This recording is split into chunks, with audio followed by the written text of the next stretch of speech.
Hello Internet. Good evening, goeienaand.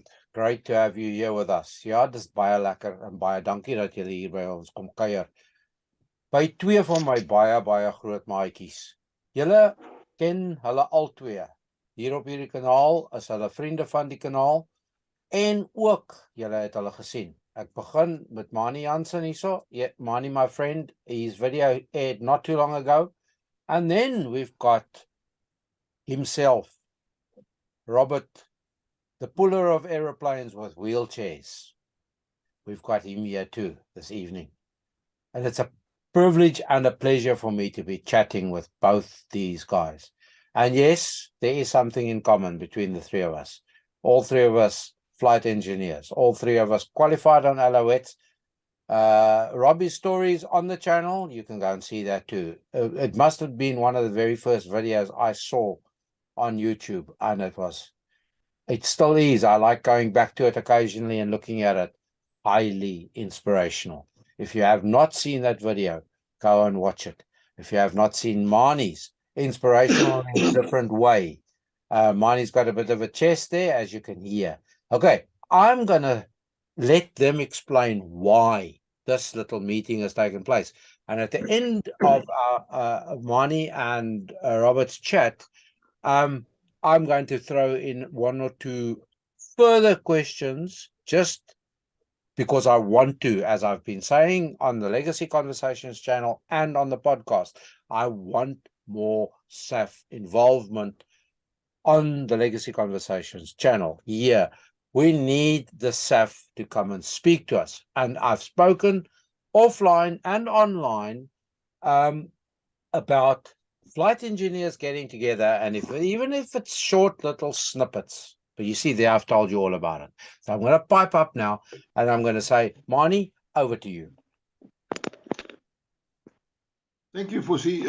Yeah, what happened is not last Tuesday, the Tuesday before, I can't remember the exact date. We've got a flight engineers WhatsApp group, which you're aware of, and the message came through from Jasville on Jasveld that DJ de Kok had passed away that morning, Tuesday morning. And I was very fond of DJ. And he was a naughty guy. My first introduction to DJ was Bloemfontein on flight engineers course in 1981. I came walking across the hard stand to the hangar, and DJ was lying in a wheelbarrow with a pillow behind his head. And he was meant to be supervising two guys doing a main rotor head change. And the technical officer was Henry Nichols. Him and DJ weren't big mates, but they respected each other. But Henry Nichols walked past just about 10 seconds after I did. I was still having a chuckle about it. And he stopped and he said, DJ, what are you doing in Afrikaans? I said, wat maak jy? He said, jy is veronderstel om toesig te hou. Hy sê, maar ek hou mos toesig, wat is die probleem daarmee? And that was my introduction to DJ. He was a character of that. Bobby knows him or knew him a lot better than I did. They spent a lot of happy hours together compared to the time I did. But DJ just made an impression upon me that he was this relaxed guy. Nothing fazed him. He was a good worker, but he found ways to do things that were different to other people. He was just a very good guy, and I loved him. And I met him on the border a couple of times. He went from there to C-160s, Emmanuelsville, and became a very good flight engineer on C-160s. I've heard stories subsequently after he passed away that some of the pilots have said, you know what, if they could, they would fly to Helen back with DJ because he was such a good flight engineer. He knew the aeroplane backwards. He was really good. But anyway, I'm wondering of the story of it.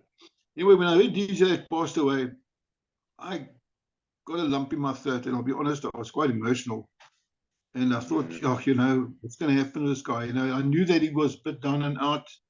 He had his own demons. I'm not going to go into that. And he was basically almost penniless when he passed away. He left the Air Force and he squandered whatever funds he had in different ways. But he was such a fine person, irrespective of his demons, that I just thought, we can't let him just disappear into oblivion, into obscurity, without remembering him in some way. And the first person I thought of was Robert, or Bobby, as I call him.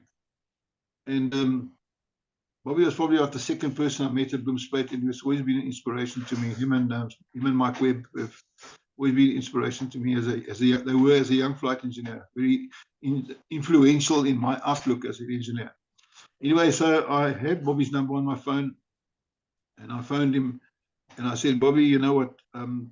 My personal feeling, and I was very emotional at the time. I said, you know, we can't have DJ's memories and him as a person disappear, you know, because I knew that his family were taking strain financially, and I didn't know what was going to happen. Was he going to be cremated or whatever? I think that was the idea. And I said to Bobby, we can't let him just disappear. We've got to do something.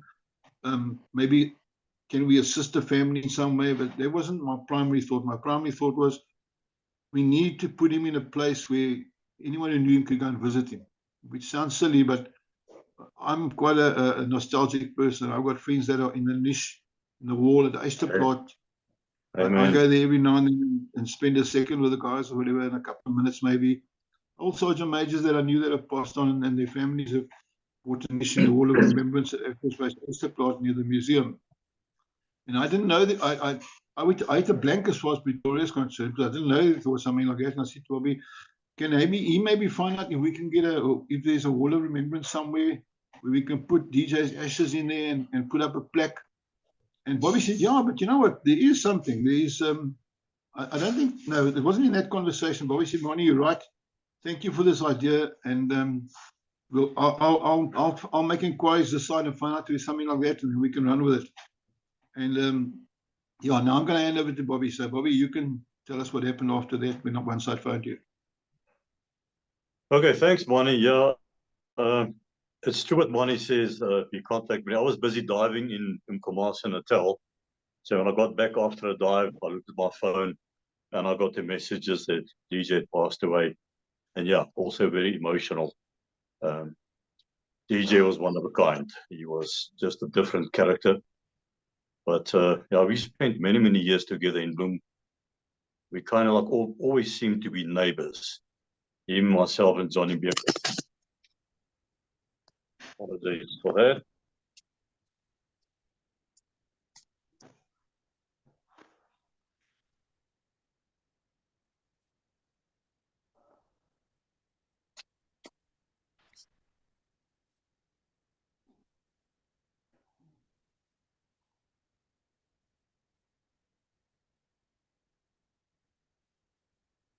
Am I back?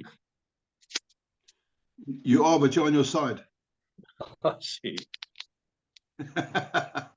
Yeah, yeah, there we go. Right, there we go. Rotate. Oh, yeah. There we go. Yeah, I was just going to say something about tyroid failure, but I know you'll hit me. Anyway, get back. I immediately took up an agreement with Manie that, you know, DJ was a very naughty guy, but so were all of us. I mean, we were at that time in our lives, you know, we were the bravest, the most stupid, absolutely invincible people. And I mean, DJ was my neighbor for many years in Bloemspruit.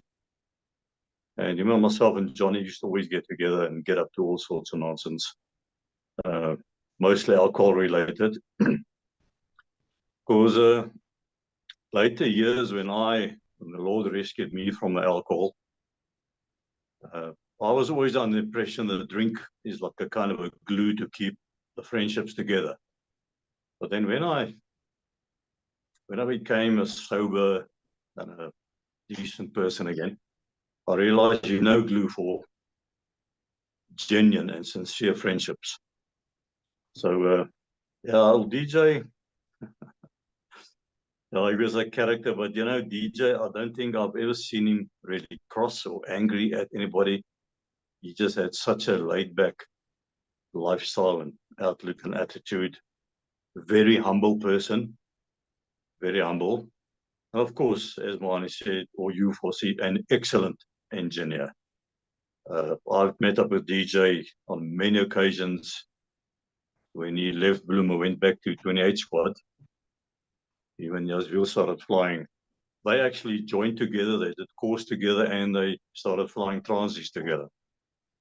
And yeah, I also spoke to many pilots already.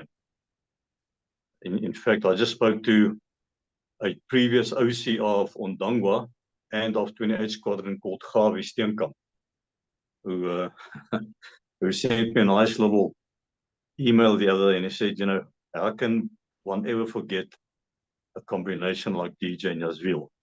And he said when he was OC at Ondanks, he used to go, or he had to go and bail him out on many occasions from the MPs after being locked up, getting up to all sorts of nonsense.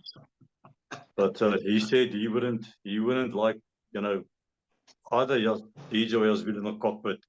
That made his flight. And like we all know, or should know, a Transvaal is of course an engineer's dream, because you're in control of that aeroplane right up till release of parking brake.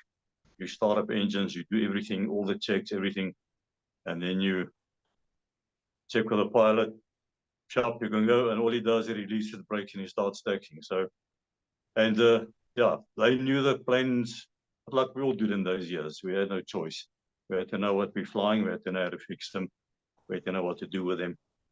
So yeah, DJ was, you know, he was a legacy. He was really a legacy. And I said to Manie, and I agreed with him, we can't just let it die away, because we discovered that he had no family. Because I'd seen DJ in a few Air Force or chopper reunions at Swartkops, and there was always a chap that brought him there. And yeah, DJ, unfortunately, he still had the battle with the alcohol demons for probably most of his life. But you know, that aside, so I met up with Jed on a few occasions, and I spoke to the guy that brought him, a young lady of about 40 by the name of Chad. And Mandy always accompanies me to these reunions, my wife. And she spoke to Chad and she said, you know, where do you fit in? What are you? So he said, no, DJ lives with me, or at my place in a back room. Post Transvaal days, as we know, when the Transvaals were grounded, all the guys, all the crews got given a package. They all left, all did their own thing. And as Manie mentioned, DJ, like we all did, you know, made wrong decisions financially, which left him within the lurch. But then he met another lady over in the East Rand. Then he got a job with SAAF as a security guard, believe it or not. But it wasn't long afterwards when, you know, the news came to the fore that DJ was actually an ex-trans engineer, and he immediately got the job as engineer with SAAF. I think him and Dolph van Rensburg flew together, SAAF. And then he left, and I'm not quite sure what the reason was. And then DJ fell apart. Again, not sure the reasons. I know the lady he met at the time took very good care of him. She was a black lady, but apparently a very wonderful girl. And she pulled DJ together again, and you know, made him see his own self-worth again, and realize he's something. He's not just a nothing. And then just one day out of the blue, she just dropped down dead. And from there, DJ just fell apart and he unraveled completely, to the extent that he then had to look for work. He had to look for a place to stay. And the Chad and his dad, I think, ran a construction company. And they somehow met up. I must still check with Chad on how that came about. And they offered him some kind of a job. I'm not sure what. And then Chad's dad owned the house, and in the back was a little flatlet, basically just a room. And he said to DJ, you can stay here. So DJ stayed there. And then the next thing, Chad's dad killed over. So Chad inherited the house, and he inherited the back room, and he inherited DJ. And he's a total civvy, never seen military, just the times that he brought DJ through for reunions. So he had no connection with the force or the Brotherhood or anything. But, you know, he just took DJ under his wing. No questions asked, no expectation, not because it was expected of him, nothing. He just took DJ under his wing. And he really looked after him. I he's told me a few stories, and I hope it doesn't reflect bad on DJ. But I think it came to light that he also, between the odd beer or too much at times, he also started struggling with the beginning phases of Alzheimer, or what's the other name? I don't know that one. And then there were Dementia. times where, say again? Was that dementia? Dementia. Dementia, that's right, yeah. And there were times where Chad got calls like 10 or 11 o'clock at night from the local police station and say, here's a guy who claims he lives by you, but he can't get there, doesn't know how to get there, and all sorts. And Chad would get in his car, even get out of bed, drive, pick up DJ, get him home to his room, tuck him in, make sure he's got food. Never any questions asked. I think old Chad must have forked out a small little fortune, just my personal observation, on taking care of DJ. And, you know, I don't have words. Words fail me to express my gratitude for this young man. And when DJ passed away now, I started chatting because Chad also phoned me because we got to know each other. And I said to him, do you mind if, because at the time I had just started with creating a little fund. Myself, Chimpy Fourie, who's also now passed away, Eugene van der Merwe, Piet Nel, and Manie Wilken. We had a get together one day, and myself and Chimpus made a suggestion, why don't we put a little fund together? Let's say chip in 200 Rand a month. For cases like this, you know, there are some of us that have fallen on hard times, believe it or not, and not for big money. You know, we can't afford to pay a guy's mortgage, but we can afford to give him a tank of petrol. We can buy him some food. We can pay his water and lights. You know, that kind of thing. Just small little issues just to bail them out. And in the meantime, this fund, that when Chimpus passed away, the fund came to a stop. I alone carried on with it with my little 200 Rand a month.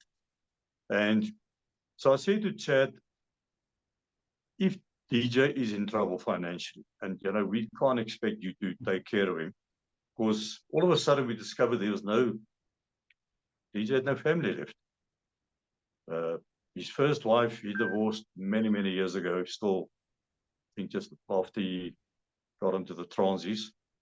Then he remarried another lady with the same name. I've never met her, never seen her, nothing. And then, of course, this black girl, I'm not sure they were married.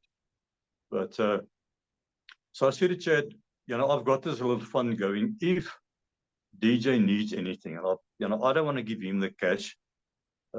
It'll just be temptation, because I think loneliness set in, isolation set in, which can be a killer in itself. So he regularly visited his local pub, I believe. So I said to Chad, okay, if he needs something, contact me and tell me, okay, DJ needs a pair of trainers, tackies, or a windbreaker, or trousers, or jacket, or, you know, whatever the case may be.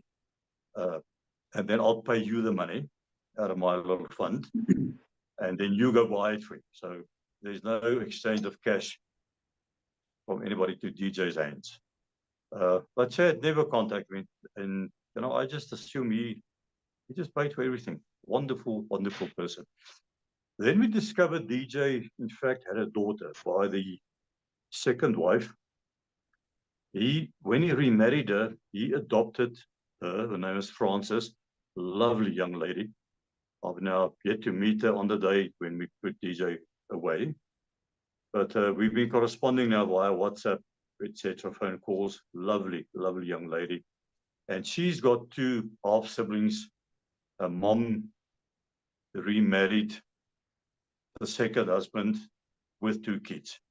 And then she had Frances with her second husband.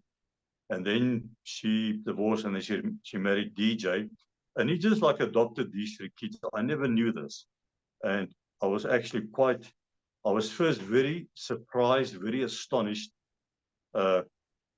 almost shocked into unbelief that this can't be the same DJ we're talking about, this naughty bugger. But yeah, he raised them. He put her through college, as I understand. And the two siblings, he raised them. He never had a connection with France's mom, though. But that besides the point. So yeah, DJ did a wonderful job. So anyway, we picked up then there is a next of kin, which is basically just Francis. So I started communicating with Francis, and I explained to her what we plan on doing. Does she mind? And she said to me, Wim, you guys are all an absolute bunch of strangers to me. I've never met one of you. I've never met one of my dad's friends, because this was post-Transvaal SAAF days when DJ married her mom. So she had no connection, knew nothing about the SAAF, never ever met any of us. So I said, well, this is what what we are, who we are. And we're really a brotherhood. And it's something you might not understand now, but we hope to enlighten you a bit more. And this is what we plan on doing. And I said to one of my friends, suggested we're going to get a niche. We're gonna finance it. We'll put it all together, and we'll have the day. And would you please mind joining us? And which day will be best for you? And she was very keen and eager. Her and two siblings and her husband will join us on the 3rd of July. And just today, she said she'll be very honored to put DJ's ashes into the niche. Now, the niche had been done, dusted, the engraving, finalized, everything. But then we also learned that they apparently struggling financially, and it's strange when you live in South Africa. You can pick up the vibe when somebody struggles a bit. They don't have to say anything, but you just get that gut feeling that we always had. Flying, something is going to go wrong, or you just have a gut feeling, you know what to do. And so then we decided, Manie and I, we're going to put out something, and we're going to start create a fund to collect funds to finance the niche, the cremation, and all that. Francis doesn't know about this yet, as we speak. And then I got Johnny involved, and I was really involved. And because we were all like brothers, really. And I tell you, in no time, we reached our goal. I actually set out a goal, because the whole thing would have cost close to about 10 grand. And I think we collected just over 10,000, like in no time. So everything was sorted, done and dusted. So after the little service ceremony that I'm going to undertake, because I'm not going to worry about a pastor, it's not a church service, but we can't, as Manie say, just let DJ disappear into oblivion. His legacy, his funny stuff, his character, because he was a character, make no mistake. And as Manie said then, and I said to Francis also, we buy the niche, and once you've put the ashes away after the ceremony, then the niche belongs to you. You and your family. We're out of it. It's yours. And you can go visit whenever you know where it is. And of course, it's open, as Manie said, for any SAAF guy. Because I know a lot of SAAF guys stroll around the SAAF Memorial, that Swartkops, the Wall of Remembrance. Manie and I were there not so long ago. And, it's strange. You look at all these names and the memories that pop up in your mind. Actually, and really, in my old days, I'll get a real little sissy. Very sentimental. I get very emotional very quickly. Just seeing their names, and to remember what we'd gone through, what we'd done, what we all shared, and all the memories, good and bad. So once the 3rd of July, and I've got a couple of guys from 28 Squadron in as well. Carvey Steenkamp is one. And there's another flight engineer. He's strange enough, but I have huge respect to him. He started as a loadie on Transvaals. Then he qualified as a fitter. Then he qualified as a flight engineer. Then he qualified as a co-pilot. And he's now about to become pilot in command. Anjo. I'm not sure what his surname is. His sister is actually Manie Wilkins. His wife is Manie Wilkins' sister. So Anjo said if he's here, because these oaks fly all over Africa on missions. George Ayers is busy. He's Papua New Guinea at the moment. I checked with him. But Anjo said he should be back, and then he'll also join. So we'll have a couple of 28 Squadron guys, one Transios, but mostly it'll be chopper guys. And Then we're going to go after that to the coal box shallow behind SAAF HQ. And we're going to have our last drink on DJ and going to say a little ode of remembrance verse, the normal. Going down at the sun in the morning, we will remember him. And then say, have our drink, bye-bye DJ, then it's done and dusted. And then we're going to approach Francis and say, like, here's the funds to cover the cremation. And I'm sure she's gonna appreciate it hugely. So that's where we stand at this point in time. And yeah, thanks all to Manie's great idea. I would never have thought of it, because I just thought, there's no family. What do we do? And thank heavens, Manie came up with it, and flash of brilliance. Thank you, Boet. Yeah, Bobby, I don't think I'm brilliant anyway, but along the wayside we lose friends, and you have friends and you lose touch with them, and the next thing you hear, the guy's passed away, and you think, well, I wish I could have been part of his life more, but that's life. Life goes on, and we all go in different directions. We have all things that happen, but I just thought that day is just one person that I don't want to just disappear. And I think you've done the right thing. I must thank you. You can't see from the bottom of my heart, you've done the right thing here. Mine was just maybe planting the seed. You watered it and let it germinate, and thank you very much. I think you're an absolute star. Like I've said to you before, on more than one occasion, that you've always been an inspiration to me. Like I've said before, I met you in Bloemfontein in 1981 when I got the engineer's course. I heard about this Bobby Earle that almost lost his life in a helicopter accident and back was broken. And then this funny little man came, not being nasty, not being facetious at all. Funny little man came walking around the corner, throwing his legs in all kinds of directions. And it was how you were walking at that stage. Your legs were like a Dyson poet minus 98, like going like that. And I thought, okay, introduce yourself. And from that day, I take my hat off. I just thought, this guy's got guts. And I'm going to say this in Afrikaans, die man het ballas. And that's why I say you've always inspired me. And when I thought of this thing about DJ, I thought, I know that you're reborn and that you're an honest person, and I trust you completely, fully. In fact, I would trust you with my life. And I thought, this can't just happen. It can't happen from my side. I don't know how to do it because I'm in Cape Town. I'm in Robertson in the Western Cape. But you're closer there. And you was obviously up there, DJ. And I thought, well, let me just speak to you about this, because I thought that just epiphany, by the grace of God, you were the right person. So I'm glad I could play a little part in it, but I must say thank you very, very much for making contact with the family and getting the guys. And and I want to add on to what you said about the fund. The amazing thing is I put it on the flight engineers group, and I haven't kept track.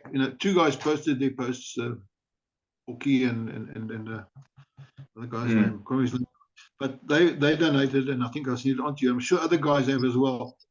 But the most amazing thing to me was I was chatting to a friend when I was working. I left the Air Force in 1990, and he was with the NEL. And then I went back and I worked for the NEL a couple years later, so we all got retrenched. But Norman was a boffin on hydraulics. In fact, he was instrumental in designing the gearbox for the Royvolk, which was obviously built by Denel. And Norman was then sort of got retrenched as well from Denel or Atlas in those days. And he got a job in Citizen Force, and he was helping run the museum at Eysterplaat.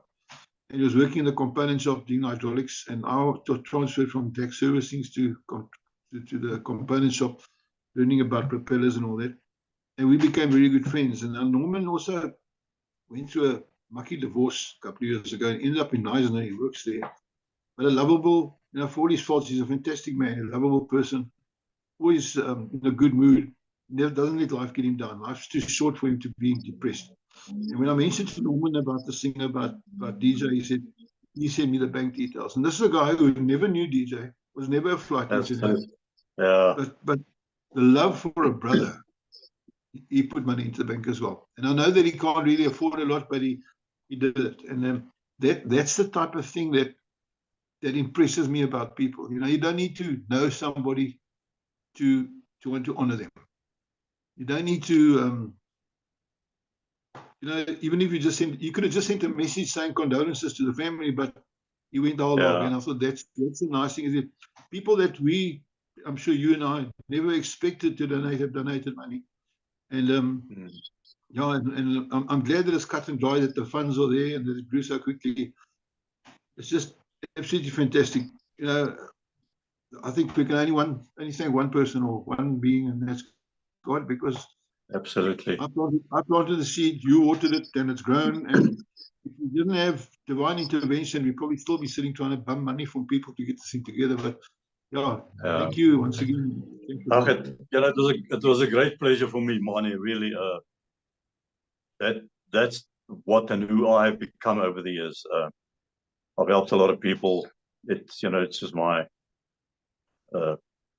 I just have this passion for people struggling, and so I've helped quite a few guys in all sorts and all manners, and it makes me feel good. And I do everything as if I do it for Jesus, not for a person. And it makes me feel good. It makes me feel good. And this was a marvelous opportunity. Please pardon my interruption here.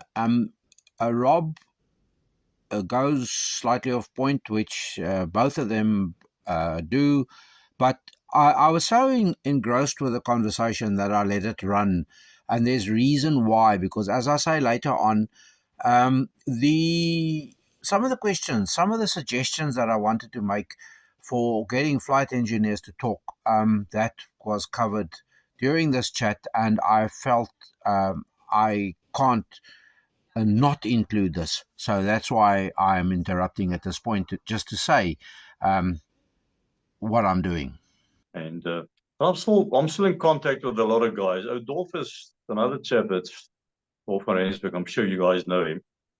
He was shot down with boats and also he was shot down with Dolph and I did basics together, and we did school blocks together. Yeah. I think he qualified a block before me, and he went on course, I think, 1 of 80. That's right. I think he was with Clifton Stacey. He was with Clifton Stacey, and Clifton was got killed. That's right. And I know Dolph got shot down with Serge Bovey. We still had. That's right. Yeah, we still had Clifton's Clinton Stacey. We still had his farewell party at Bloomspread at my place when he finished the course, and it wasn't long after that period he was shot down. But they were of course, both him and the pilot were shot to smithereens in the air. I don't even think they know they died. But I think he was actually the second engineer who was shot down. Dick Retief, a very good friend of mine from Bloomspread. You should know Dick from Bloom those years. He was the first engineer that went down to PMO 164 there in Mozambique. And from there on, those just then we realized, we're not invincible. Clinton went, Kenny Douglas went, and the guys then just went down, and we had Grobbies, that's also a bad case. And Koos Celia, also another very, very good friend of mine. I don't know if you remember him. He did course with, I think, Soti Souden, which was probably about a course or two after me. And I think Koos was the second engineer that went. And that was a horrid story. He was,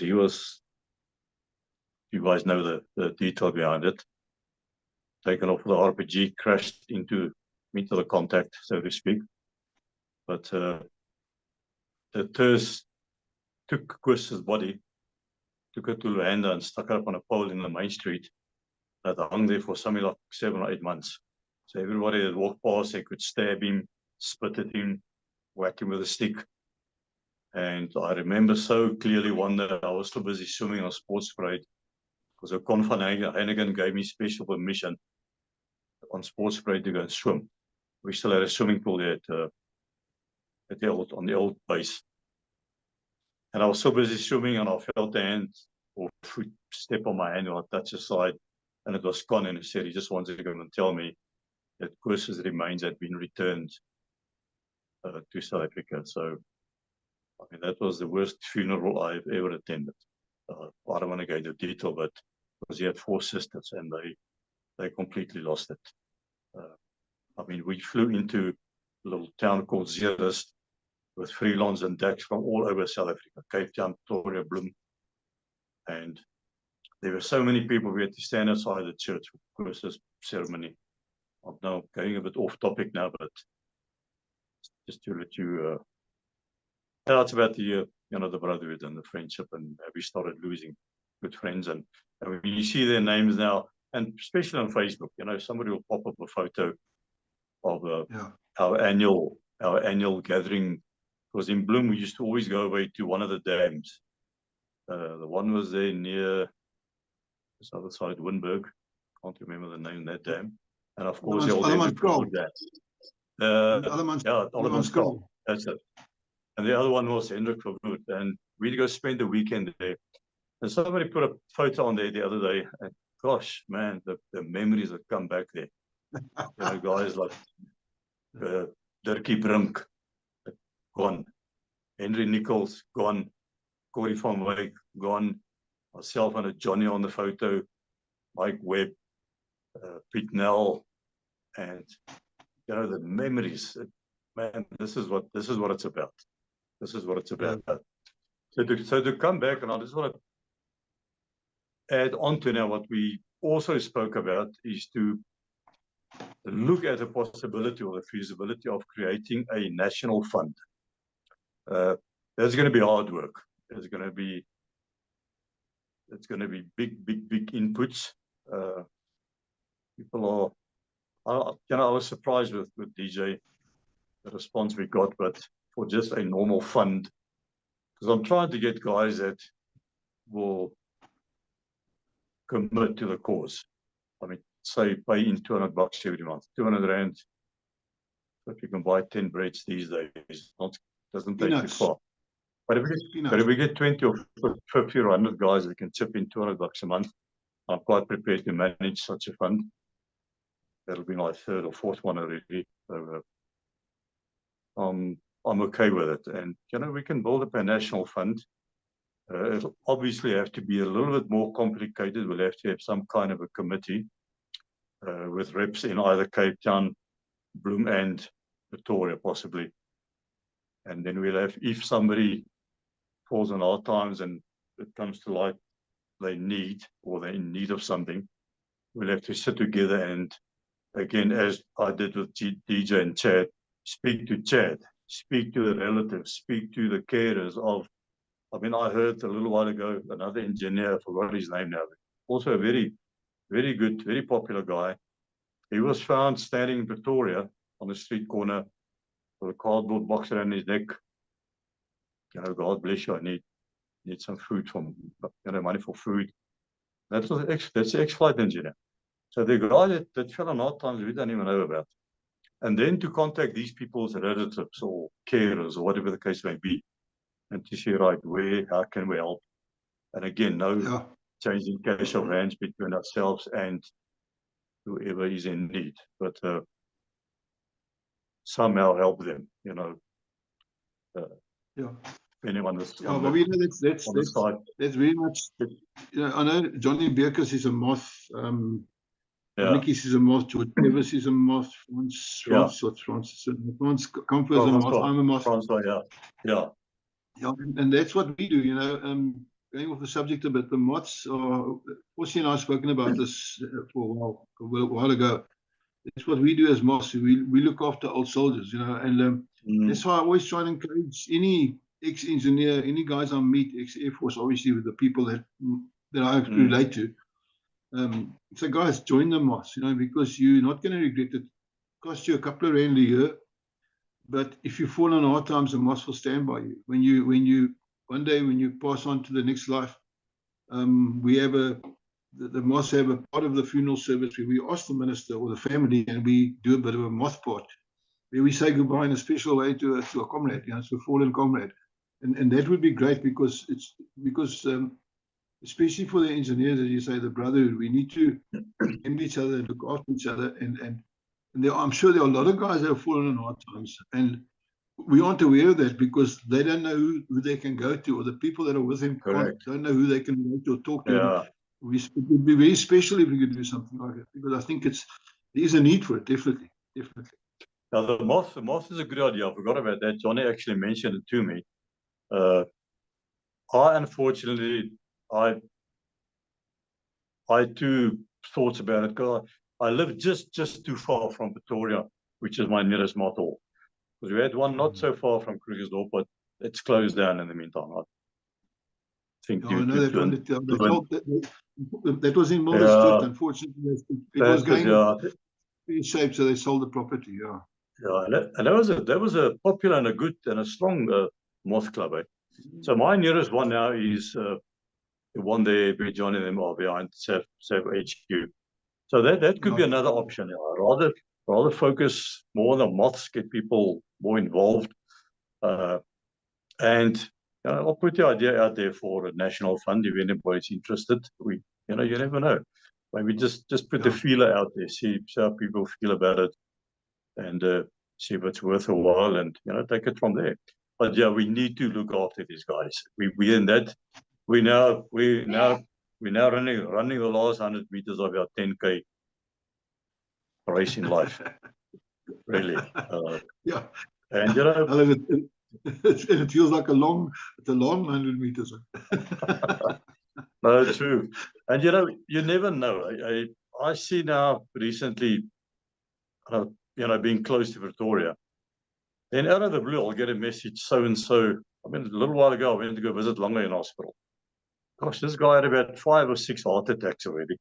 Now, Lange and I also very, very good friends. These guys we all stayed at Bloomspread for years. We worked, drank, fought, played pinball, everything together, And Lange was almost gone.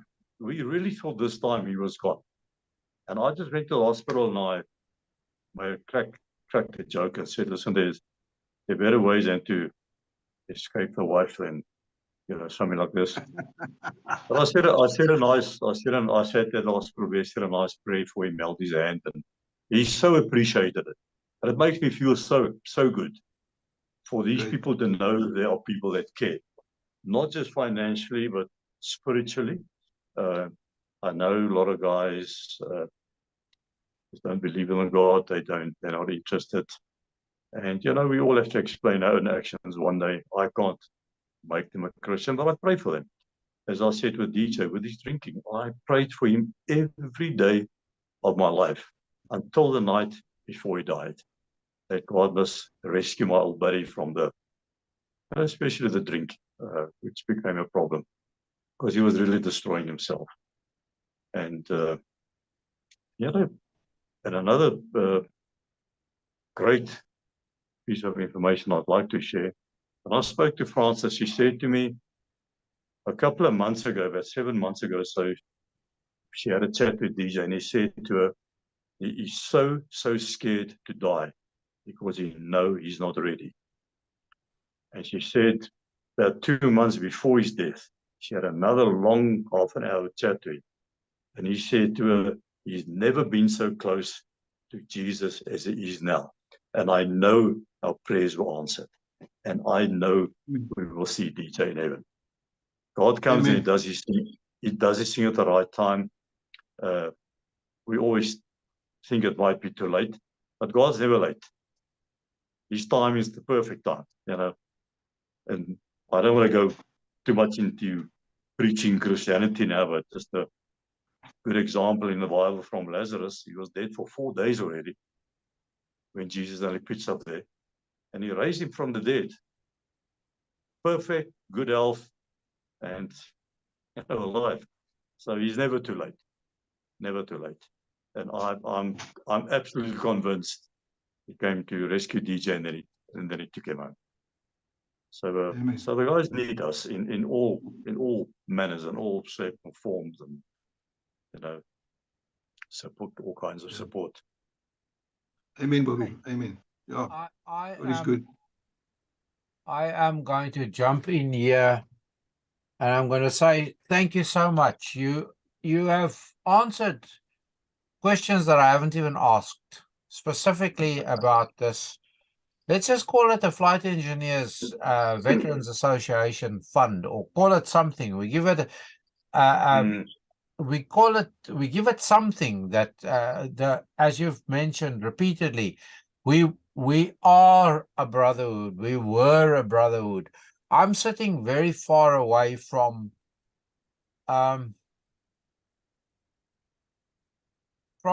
Africa. I'm also sitting in a situation where I often wonder what happened to A, B, and C. And I'm saying this was the other part that I wanted to discuss. Our history as flight engineers is disappearing. And that's Yep. what Manie and myself have been talking about. And now Robert Earle is with us on this. Well, I'm dragging him in without him even knowing it. Well, he's knowing it now. Is that I would like to have more frequent chats like this. Even if we don't put everything on the Legacy Conversations channel, we don't want to flood it, but we want to capture the history. We want to capture, you mentioned Umsoti Souden. Legend. Sure.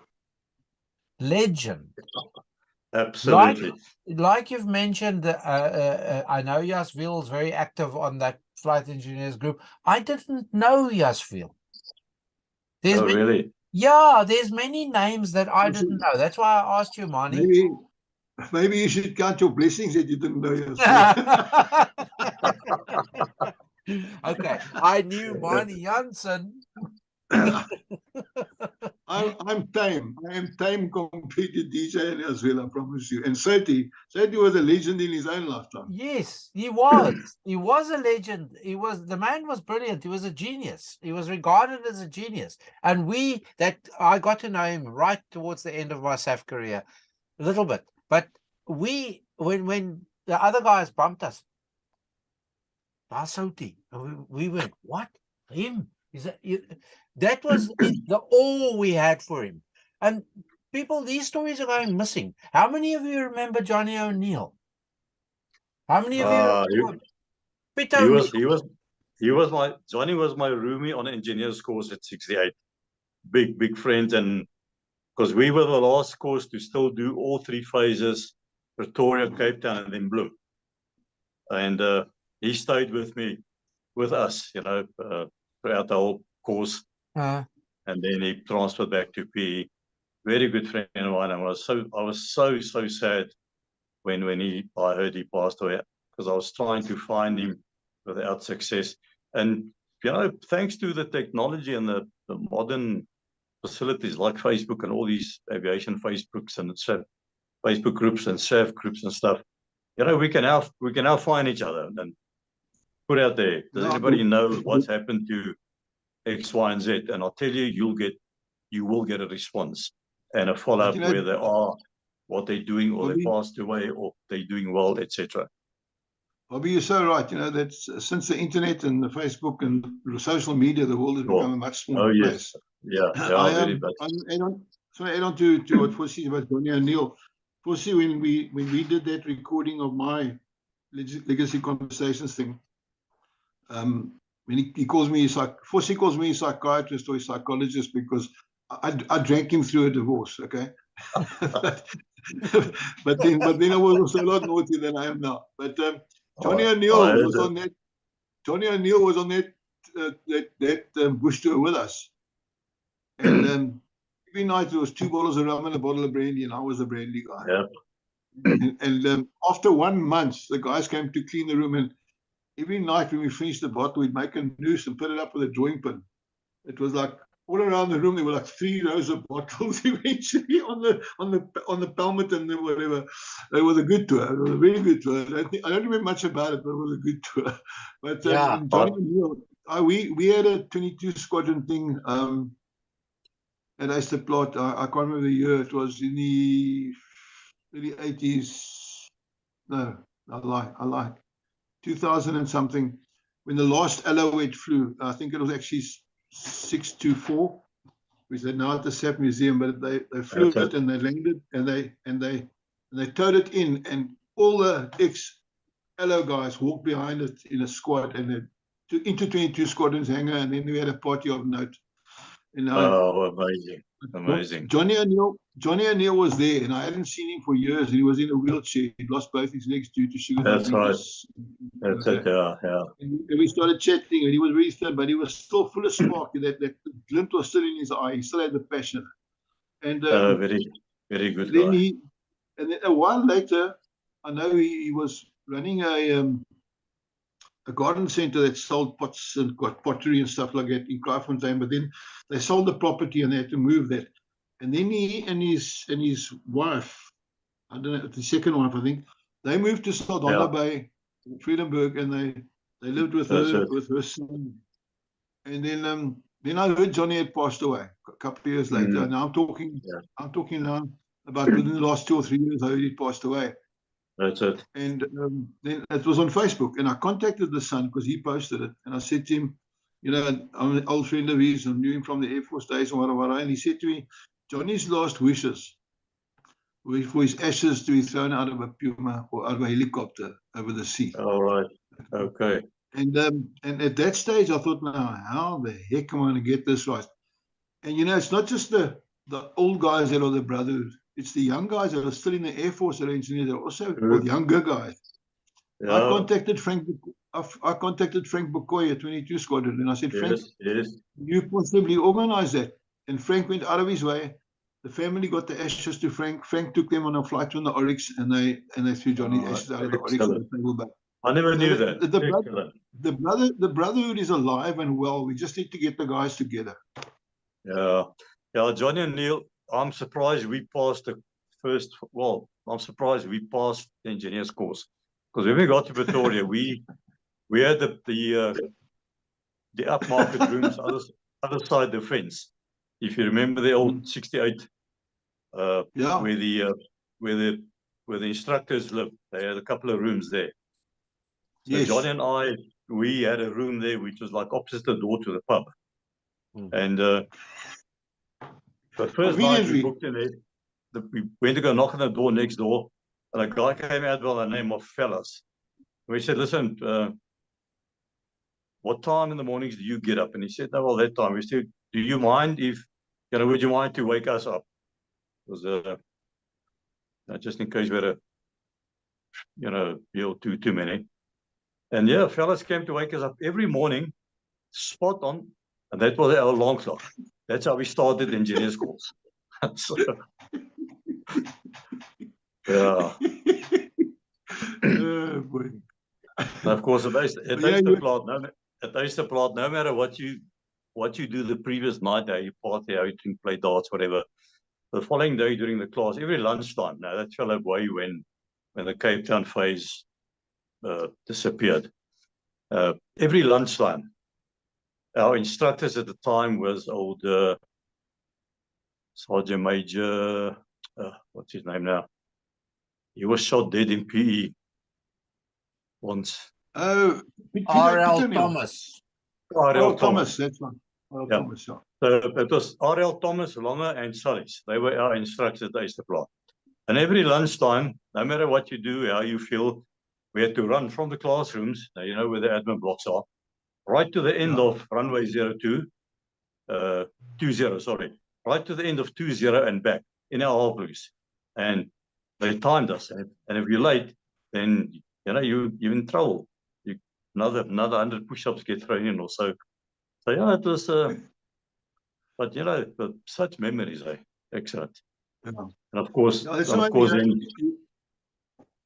sorry, I don't, you're right, you know, also engineer's course, I think it was a lot easier for us because we did it Pretoria and then Bloem and then everything, you know, and it's probably a lot easier for us, but we also cut it, but you know, you forget about the bad times, you always remember the good times because it's, I think it's human nature to cast off the bad and retain the good. But it makes you think of George Avis, and I think George might not be too proud of this, but George, one morning, he was another neighbor of mine. He was another neighbor of mine in Bloemspruit. George and Suzette moved into a potluck with their son Georgie, and I don't think she was pregnant with his son yet. And we had a party at George's place that night. But George went big. And the next morning we had to fly. And George actually didn't have a sortie that day, fortunately for him. but he needed to sleep badly. I don't think he closed the eye all night. So George, he got into a locker and we locked him in the locker. So he slept in the locker. We all went into the sortie, came back, did peace stars and servicings and whatever. And eventually we was on the locker door and opened up, and George came and said, I need to go for a pee now. I can't stay in here anymore. He'd been in the locker for about 5 hours sleeping to recover. It was funny. We had such good times, you know. In fact, all 12 of the guys on my engineer course are still alive, and it's amazing. All still. Yeah, that is. Contact with a couple of guys. George's dad was also George Avis. He worked in Yes. HQ pay office. He was a major. Yeah.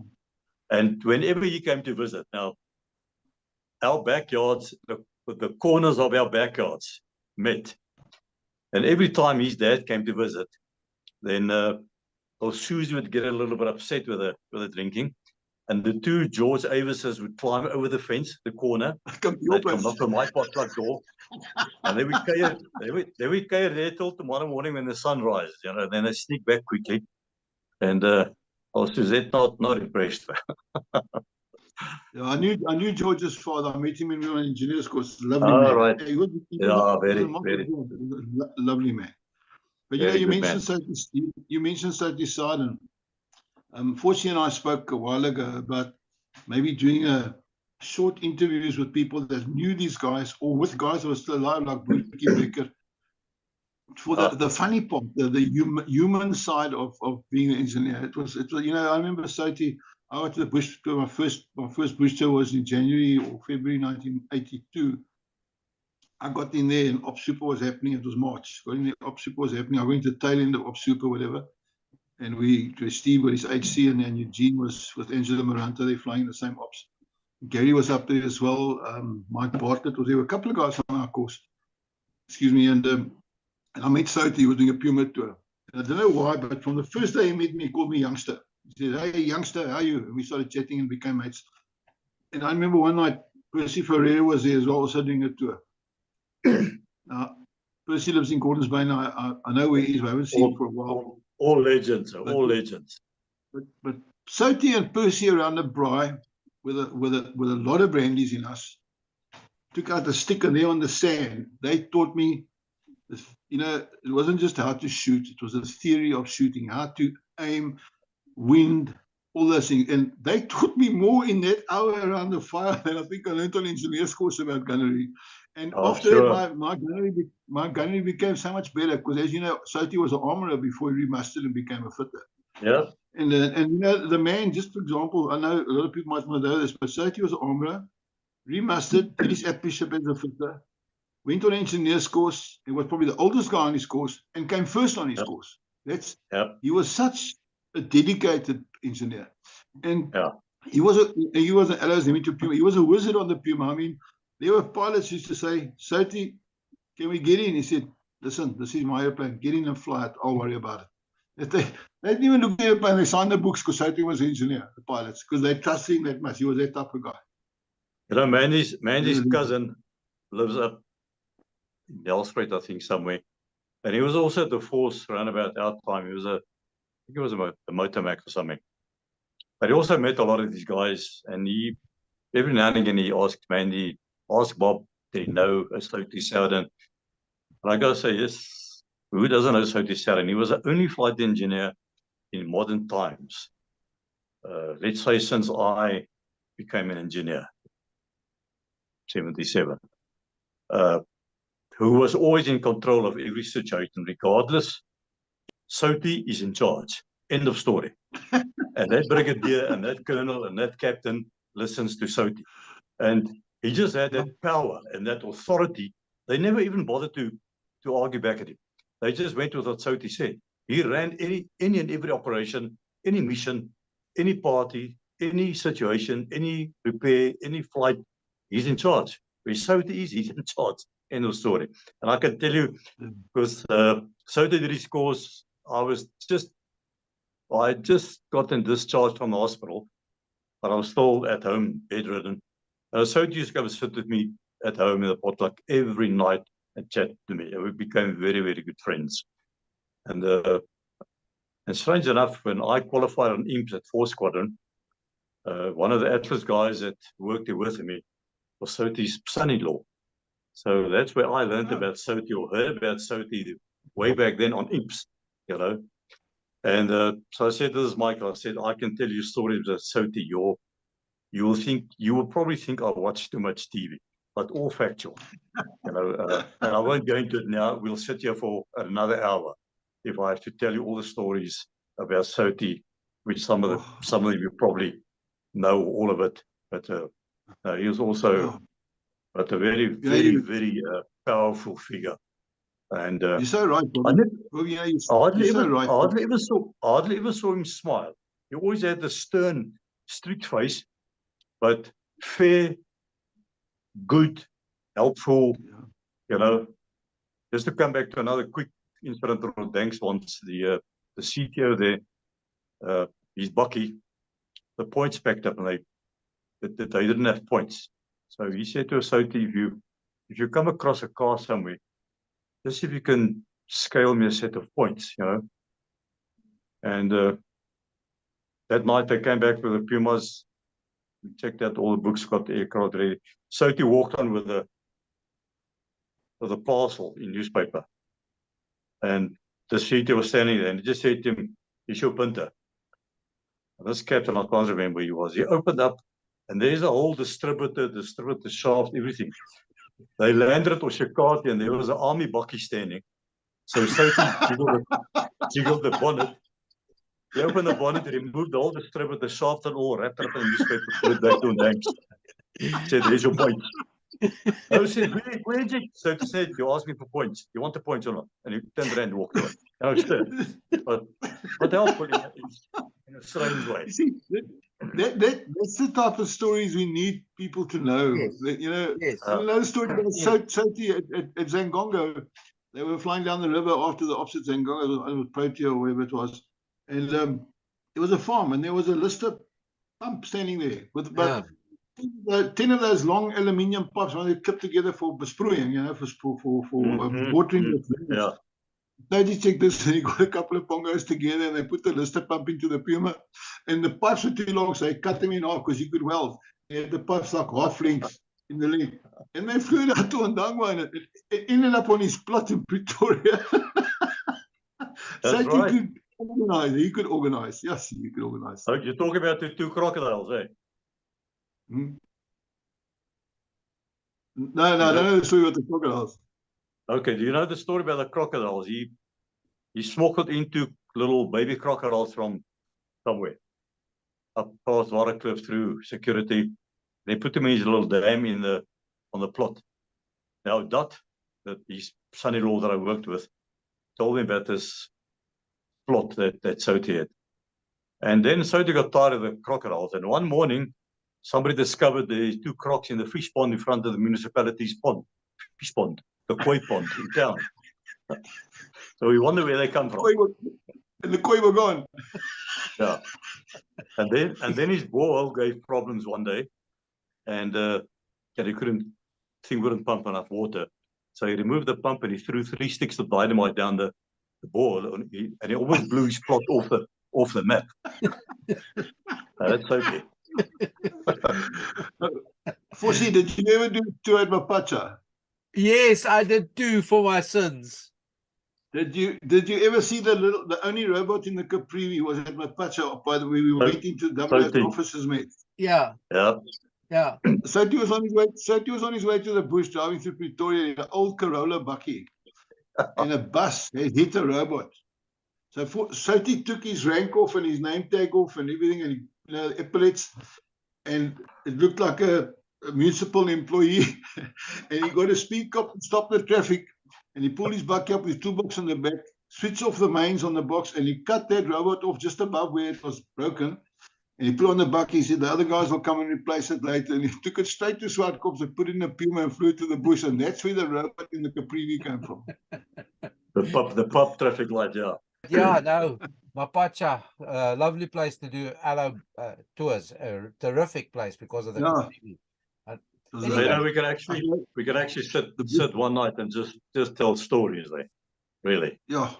Absolutely. You're So, right. And- maybe this is well, way more than an hour. I was sort of thinking, if I get 15 minutes of your time this evening, it'll be terrific. This has turned out way more, and this is what You're talking to Manie here, pal. Yeah, for sure. This is the whole point. This is the whole point. And in saying this, I would encourage and I would ask others, come on, engineers, talk.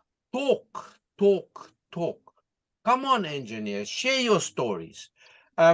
We can set up. I have Zoom free. You don't have to worry about the Zoom. I will send the links out. It doesn't work with more than 3 or 4 people, but it's my pleasure to send the link out to 3 or 4 people, and I'll sit back and you guys have the chat amongst yourselves. I don't want For sure, sorry to interrupt you. There are a couple of engineers out there that have got probably more stories than Bobby and I. I'm thinking just on the top of my head, like Mike Webb, Whitey Mayberg. Yes. Guys, that have got lots of hours, lots of more bush tours than I had, and more.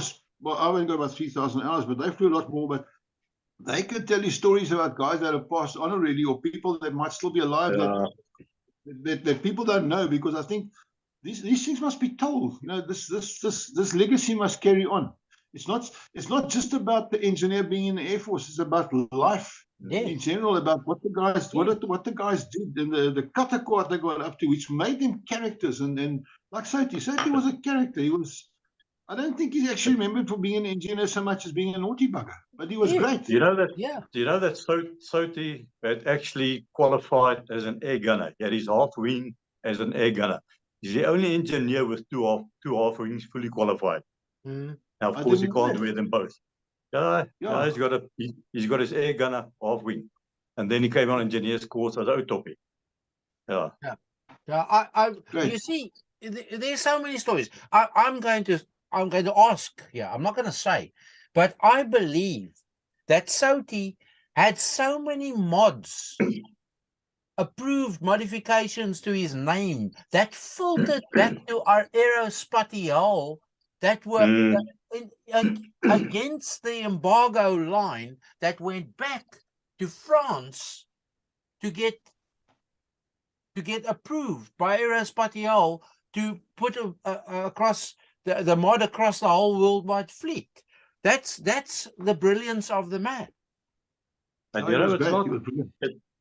it's not just about the bush. I mean, there are stories inland, also many experiences and adventures and stories, and the Bergel trips, and lots of stories, man. Lots of stories inside the country and in the bush, and outside. All over. You're right. It's not, and I want to just branch off a little bit. It's not just about the engineers. There are a lot of pilots as well that have stories they can tell as well, and it'll be great to have like a mishmash of pilot side, engineer side, and maybe even a ground crew or two that was on bush tours or on. Yes, I was getting there. I was getting there. They have as much of a story to share. For instance, in that period of time, Manie, that you were speaking about, I came back from you weren't there. It was a tour after that. I came back from from Inanna or wherever, and my airplane was P-Star, and pulled it into the hangar, and I took the whole thing apart, and somebody waylaid me, and I got out of the pub at about 2 in the morning, not caring, and the ground crew lads had to finish my P-Star and cover my back. They are out there. You know what I'm saying? They are out there. They must come and talk. I mean, I know a very good friend of mine, also from Bloomsbury. There is no Allo fitter in South Africa that knows an Allo better than CG vessels. Nobody. I stand by that, Bobby. 100%. Absolutely. That Manie, you can tell that guy nothing about an Allo. Nothing. Manie. And he was flown around all over between Rundu, Mapats, everywhere where the guys couldn't sort out problems. Just bring it all CG here. and he sorts it out. I was, You know, Manie, ground score. was, your bum is hanging out of an aloe in the bush. What's that aloe's number? 4-7, I think. No, 4-3. 4-3. 4-3. CG vessels. That was at one period in time 16 squadrons aloe.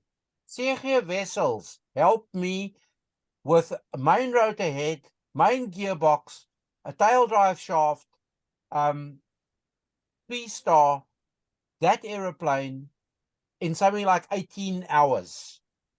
Without CG vessels there, it would have taken 3 days.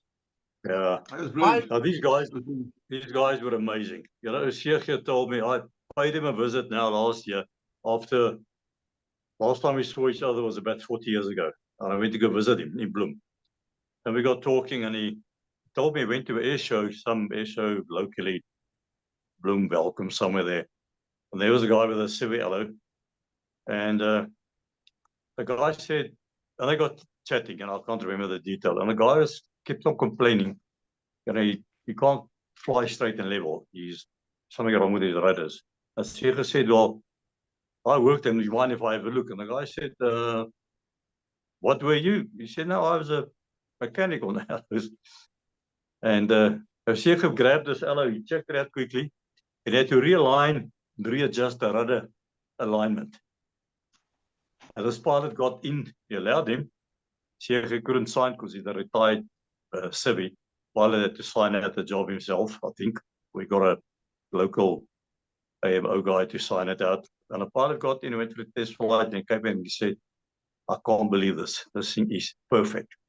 And so on the other hand, when I just before I left for the UK, I took a trip around South Africa with a bike, and I arranged to meet Soti in Knysna. He was retired already. He ran a breakdown service there in Knysna. So I paid him a visit there, and he told me also the PMOs came in one day for firefighting with a bucket. And he had a look at this lot, and after 2 or 3 missions, he got into his panel beating with his breakdown bucket, and he drove out to where the oaks refueled. And he stopped and he said to him, listen, let me show you how you operate this bucket. Because you people don't know what you're doing. You're screwing up. And they allowed him to fly with, and he operated the bucket. And they came back, dropped him off, this retired old man. And they just go, oh, we can't believe it. These oaks are magic. These oaks are magic. Anyway, guys, it's getting late, and I think we must call it a day. But we can sit here for hours. But we should do it more often. Absolutely. We should. Absolutely. And I hope when this goes live, I can't promise. I think this is probably going to go on a Wednesday, because the schedule is fully booked for about a month and a half. Yeah. So to get it in soon, I will share it, and you guys share it. And this invite is for all to come and speak. All Air Force people, even if you did national service as a dog handler at Woodstock. Yeah. We want your story. You part and parcel of the South African Air Force legacy. Correct. The history. Pre-94. Yeah. Because I left in 93. I think, Manie, you left in 90. You said, Rob, you were out in a while already. But the whole point of the matter is that is what we knew. We're not trying to discriminate here. Manie, you mentioned that the newer guys... we are a brotherhood, sure. Ashes, you mentioned that. So, but the point of the matter is, we need the stories. We need them. As I said, and I'll say it again, don't worry about Zoom. I've got group Zoom. But it doesn't work to have a massive amount of people. 3 or 4 people is ideal. Internet, this way surpassed what I was expecting for this chat this evening. Terrific. There you see why we need to capture. You hear stories just arrive. This is why we need you guys to come and chat with us on an ongoing basis. We can have a SAAF little discussion once a month. SAAF. Not necessarily only engineers, but the core of this started with what Manie and Robert discussed initially with that engineers fund. That must live on, and the engineer stories we must gather. So those are two aims for us to build on, but this is an invite, an open invite to the whole of the Air Force. Please, folk, we want to capture your stories. The playlist on the Legacy Conversations channel, the SAAF playlist, is short. Let's fill it up. Let's fill it up. Please and thank you. Robert and Manie, I thank you sincerely. I love this. We can do this more often. Thank you. From my side, until we chat again. God bless. Thank you, guys. Love you and God bless. Hey, and we chat again. You too. And Cheers, buds. cheers, my man. Love you. Hey.